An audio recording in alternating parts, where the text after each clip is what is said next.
Речеп Вејселар има 72 години. Роден е во битолското село Кременица, а како 17 годишно момче ја напуштил Македонија и заминал во Турција. Често доаѓа во родното место, а заедно со неговите пријатели го затекнавме во спомен собата на таткото на модерна Турција, Мустафа Кемал Ататурк, во Битолскиот музеј.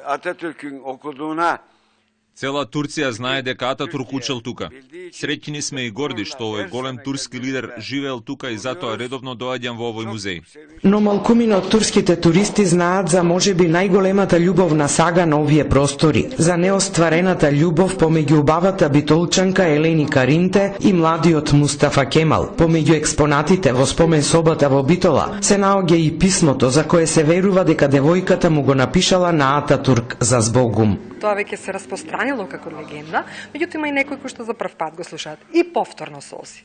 Значи јас замолувам секогаш една од господите во групата која што е да дојде да го прочита тоа писмо на турски јазик, таа го чита, значи го доловуваме тој момент кога една жена го чита тоа писмо на некој маж.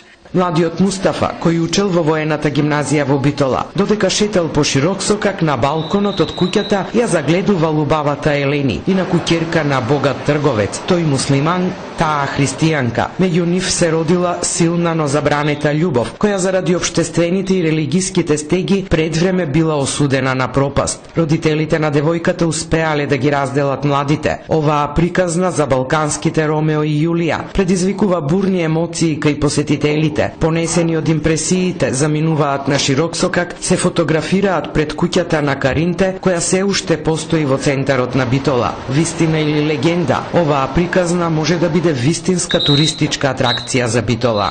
Интересно е тоа што во неговите биографии никаде тоа не е наведено, дека постоела некаква си љубов негова за време на неговиот престој во Битола.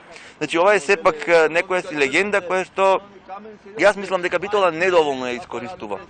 Може на таа урбана легенда да се направат многу работи, да се направат проекти. Според статистиките, во Битола најмногу бројни се турските туристи, кои само транзитираат низ градот. По посетата на спомениците на културата изградени во османлискиот период, заминуваат од Битола. Куќата на Каринте пак денес е приватна сопственост и е трговски и угостителски објект.